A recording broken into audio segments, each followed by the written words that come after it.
Hello everyone, welcome to my YouTube channel study tech PR. मैं हूं पूनम रानी। Friends, ये मेरा पहला वीडियो है यूट्यूब पे। इसके पहले मैं अनअकैडमी पे पढ़ाती हूँ, तो आप मुझे अनअकैडमी पे जाके फॉलो कर सकते हैं और वहाँ पे मेरी वीडियो से रिलेटेड आपको नोट्स भी मिल जाएंगे। आज की जो हमारी वीडियो है वो है सीटेट पेपर 2 साइंस के लिए, जिसमें हम कोशिका के बारे में पढ़ेंगे और मैं पूरी कोशिश करूँगी कि कोशिका को मैं बहुत ही ईजी लैंग्वेज में समझाऊँ ताकि आपको अधिक से अधिक समझ में आ जाए। तो चलिए हम स्टार्ट करते हैं कोशिका के मीनिंग से कि कोशिका होती क्या है। जैसा कि मैंने डायग्राम में शो किया है, प्लांट सेल और एनिमल सेल, इसके बारे में हम थोड़ा बाद में डिस्कस करेंगे। तो पहले हम सबसे पहले कोशिका के बारे में जानते हैं कि कोशिका क्या होती है। फ्रेंड्स, मीनिंग ऑफ या हम डेफिनेशन ऑफ सेल कह सकते हैं। तो मैं बहुत ही सिंपल सा एक इसका डेफिनेशन लूँगी कि cell is structural and function unit of life. मतलब कि कोशिका जो है किसी भी जीवित चीज़ का संरचनात्मक और फंक्शनल क्रियात्मक, जिसे हम कह सकते हैं फंक्शनल को क्रियात्मक इकाई है लाइफ का।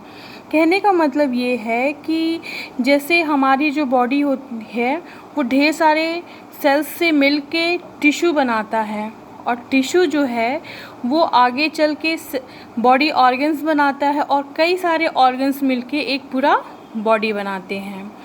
तो हम कह सकते हैं कि सेल जो होती है किसी भी जीवन के लिए बहुत ज़रूरी है और सेल जो है किसी भी लाइफ का जो है संरचनात्मक और क्रियात्मक इकाई है। तो अब हम बात करते हैं कि सेल की खोज कैसे हुई, सेल की डिस्कवरी किस तरीके से हुई। इसमें एक डेफिनेशन हम और ऐड कर सकते हैं कि cell is simplest unit of life. Cell जो है एक सिंपलेस्ट यूनिट है लाइफ की।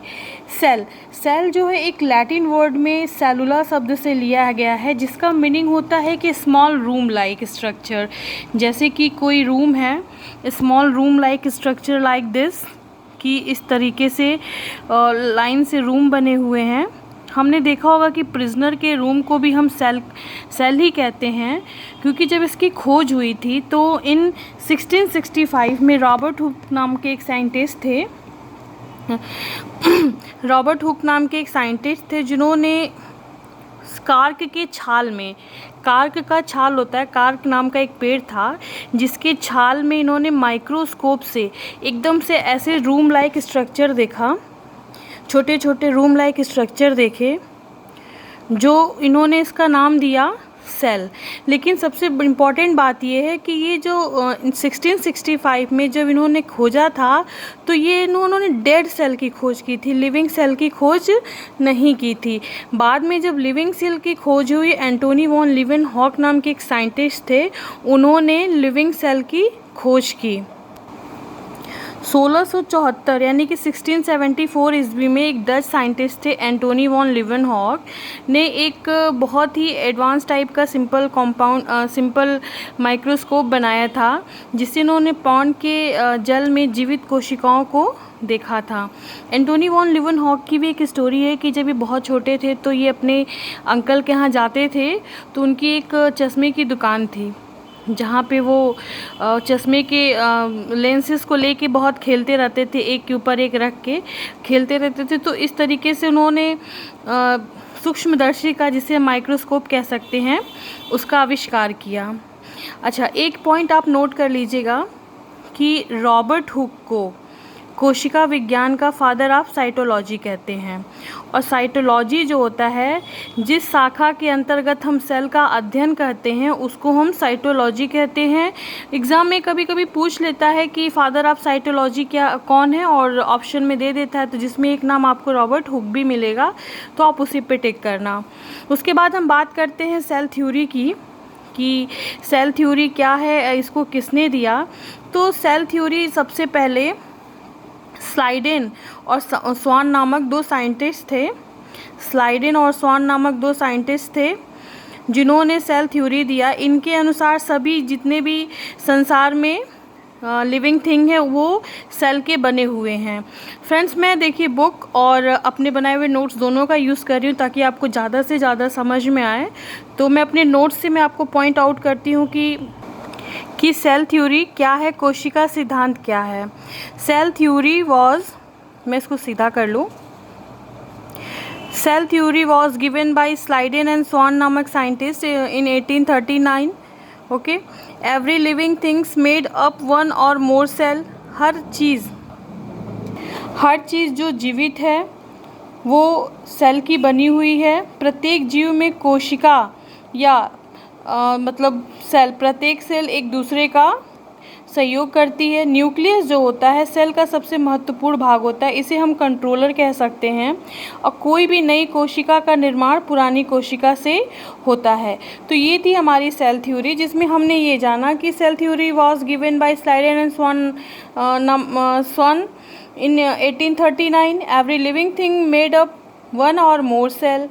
प्रत्येक जीव में कोशिका या सेल, एवरी सेल एक दूसरे का हेल्प करती है। न्यूक्लियस जो होता है सेल का सबसे महत्वपूर्ण पार्ट होता है, ये सेल का ब्रेन या कंट्रोलर कहा जाता है। और कोई भी नई सेल जो होती है वो पुरानी सेल से ही बनती है। तो हमने पढ़ा सेल थ्योरी। अब हम बात करते हैं टाइप्स ऑफ सेल, जिसमें हमारा यूनिसेलुलर, मल्टीसेलुलर आता है और यूकैरियोटिक एंड प्रोकैरियोटिक। इन चारों टाइप्स के बारे में हम जानेंगे। हम पहले बात करते हैं कि यूनिसेलुलर सेल। यूनिसेलुलर सेल क्या होता है? एक कोशिकीय कोशिका जिसे हम कहते हैं। तो वो जीव जो सिर्फ और सिर्फ एक कोशिका के बने होते हैं, यूनिसेलुलर जीव या एक कोशिकीय कोशिका या यूनिसेलुलर सेल कहलाते हैं। कहने का मतलब है कि वो जीव जो सिर्फ एक और एक यानी कि सिर्फ सिंगल सेल के बने होते हैं, वो क्या कहलाते हैं? Unicellular cell. फॉर एग्जांपल है यूग्निला, amoeba, paramecium, blue green algae. तो आपको ये एग्जाम्पल याद रखने की ज़रूरत है, क्योंकि एग्ज़ाम में एग्जाम्पल ही पूछ लेता है। तो हम याद रखेंगे कि यूनिसेलुलर सेल में क्या आता है? यूग्निला, amoeba, paramecium, blue green algae, जिसे हम नीला हरा शैवाल भी कहते हैं। फिर हम बात करते हैं मल्टी सेलुलर सेल की। नाम से ही जैसे प्रतीत हो रहा है कि मल्टी सेलुलर सेल यानी कि बहुकोशिकीय कोशिका। जो जीव एक या उससे अधिक कोशिका से मिलकर बना होता है वो बहुकोशिकीय सेल कहलाते हैं या बहुकोशिकीय कोशिका कहलाते हैं। Like animal cell, plant cell. Animal cell में हम सभी आते हैं, प्लांट सेल में वो सारे पौधे आते हैं, एनिमल सेल में सारे जानवर, इंसान सब आते हैं। तो इसका एग्जाम्पल तो हमें याद ही रहेगा। अब हम बात करते हैं यूकैरियोटिक एंड प्रोकैरियोटिक सेल की। तो हम बात करते हैं प्रोकैरियोटिक सेल की। तो प्रोकैरियोटिक की जैसे कि नाम से ही पता चल रहा है कि प्रिमिटिव टाइप के सेल्स जो बहुत ही प्रारंभिक हो या पुराने हो, तो इसका हम ये कह सकते हैं, इसका जो शाब्दिक अर्थ है कि केंद्रक के पहले ऐसी कोशिकाएं जिनमें स्पष्ट केंद्रक का अभाव होता है प्रोकैरियोटिक सेल कहलाती हैं। इस प्रकार की कोशिकाओं से निर्मित जीव प्रोकैरियोटिक जीव या प्रोकैरियोट्स कहलाते हैं। अब हम यहाँ पे डायग्राम में देखेंगे कि प्रोकैरियोटिक सेल्स कैसे होते हैं। ये एक बैक्टीरिया है जिसमें हम देख रहे हैं कि ये प्रोकैरियोटिक सेल है। इसमें साइटोप्लाज्म, राइबोसोम्स, न्यूक्लियाइड, प्लाज्मा झिल्ली, कोशिका भित्ति, सेल वॉल जिसे कहते हैं, और ये एक कैप्सूल में ढका होता है। मतलब जैसे कि जनरली जो यूकैरियोटिक सेल्स हैं उसमें सेल वॉल पाया जाता है, लेकिन जो प्रोकैरियोट्स होते हैं ये मोस्टली इनमें कैप्सूल पाया जाता है, जिनके चारों तरफ एक कैप्सूल जैसा आवरण होता है और इसमें कसाब पाया जाता है। फिर हम बात करते हैं यूकैरियोटिक सेल की। तो नाम से ही पता चल रहा है कि यूकैरियोटिक सेल जो होता है वो बहुत ही वेल डेवलप होता है। इसमें न्यूक्लियस पाया जाता है, सेल वॉल पाया जाता है, जैसा कि डायग्राम में दिख रहा है। तो हमें बस इतना याद रखने की ज़रूरत है कि प्रोकैरियोटिक सेल होता क्या है और यूकैरियोटिक सेल क्या होता है। तो हम सिंपली याद रख सकते हैं कि प्रो मतलब प्रिमिटिव और यू मतलब मोस्ट डेवलप। तो फिर चलते हैं हम अपने नेक्स्ट टॉपिक की तरफ। हम बात करते हैं कि जब हम किसी भी सेल को माइक्रोस्कोप से देखते हैं तो वो हमें कैसा दिखता है। तो मैं आपको यहाँ पे एक डायग्राम शो करूँगी जिसमें मैंने एनिमल सेल और प्लांट सेल को बनाया है। ये रहा हमारा प्लांट सेल और ये रहा एनिमल सेल। एग्ज़ाम में प्लांट सेल और एनिमल सेल के बीच में एक डिफरेंस पूछ लेगा कि प्लांट सेल में क्या पाया जाता है मेनली, और एनिमल सेल में क्या नहीं पाया जाता है जो प्लांट सेल में पाया जाता है।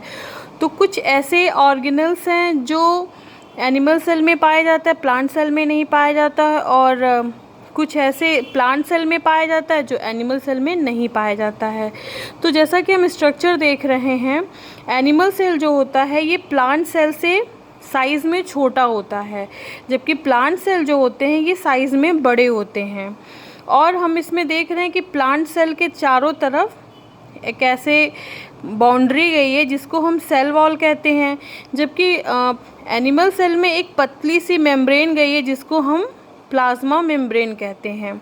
तो पहला मेन डिफरेंस ये है कि प्लाज्मा मेम्ब्रेन प्लांट सेल में भी पाया जाता है और एनिमल सेल में भी पाया जाता है, लेकिन प्लाज्मा मेम्ब्रेन के अलावा प्लांट सेल में सेल वॉल पाया जाता है, कोशिका भित्ति जिसे हम कहते हैं। और ये कई बार एग्ज़ाम में पूछा है कि कोशिका भित्ति पादप कोशिका में पाया जाता है कि जंतु कोशिका में पाया जाता है। तो आपको समझ में आ गया होगा कि कोशिका भित्ति जो है वो प्लांट सेल या पादप कोशिका में पाया जाता है। इसमें भी न्यूक्लियस पाया जाता है और इसमें भी न्यूक्लियस पाया जाता है, यानी कि केंद्रक पाया जाता है। इसका एक और डिफरेंस हम यहाँ पे देख रहे हैं, वो है वैक्यूल जिसे रसधानी या रिक्तिका कहते हैं, और एनिमल सेल में पाया जाता है, बहुत ही छोटे छोटे होते हैं जैसे ये हैं, जबकि इसमें बड़े बड़े पाए जाते हैं।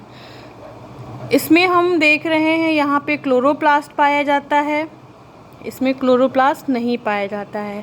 इसका एक रीज़न भी है जो आप सभी जानते हैं कि क्लोरोप्लास्ट क्या है, फोटोसिंथेसिस में सहायता करता है, यानी कि प्रकाश संश्लेषण में सहायता करता है भोजन बनाने के लिए, जबकि जंतु तो अपना भोजन स्वयं नहीं बनाते हैं, तो उनके में फोटोसिंथेसिस करने के लिए क्लोरोप्लास्ट नहीं पाया जाता है।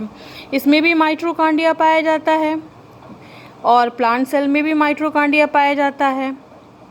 इसमें गोल्गी बॉडीज़ पाई जाती हैं, इसमें भी गोल्गी बॉडी पाया जाता है। इसमें एक और चीज़ है एनिमल सेल में, जैसे लाइसोसोम और सेंट्रोसोम, ये दोनों चीज़ें एनिमल सेल में पाई जाती हैं लेकिन प्लांट सेल में एब्सेंट होती हैं। ये एक और डिफरेंस है कि पूछ लेता है एग्ज़ाम में कि लाइसोसोम कहाँ पाया जाता है, तो हम हमेशा टिक लगाएंगे एनिमल सेल में, या फिर सेंट्रोसोम के बारे में पूछ लेता है तो हम एनिमल सेल में लगाएंगे। तो लाइसोसोम को सुसाइड बैग या आत्मघाती थैलियाँ कहते हैं, तो इसके बारे में हम आगे पढ़ेंगे, लेकिन ये आप याद रखिएगा कि लाइसोसोम जो है उसे सुसाइड बैग भी कहा जाता है। तो आज की जो हमारी वीडियो है बस इतनी ही है। अगर आप सभी को मेरा वीडियो पसंद आए और प्लीज़ मुझे यूट्यूब पे भी फॉलो कर लें, ताकि आपको मुझे फॉलो करने से आपका कुछ भी पैसा वगैरह नहीं लगेगा, लेकिन आप मुझे अगर फॉलो करेंगे, सब्सक्राइब करेंगे मेरे चैनल को और मेरी वीडियो को लाइक करेंगे, शेयर करेंगे, तो इससे मुझे बहुत ही खुशी मिलेगी। और आप मुझे अनअकैडमी पे भी फॉलो कर सकते हैं। और आपको अगर आगे भी मेरी वीडियो चाहिए तो आप मुझे कमेंट में कमेंट कर सकते हैं ताकि मैं आगे भी वीडियो बनाऊँ। Thank you very much, bye bye.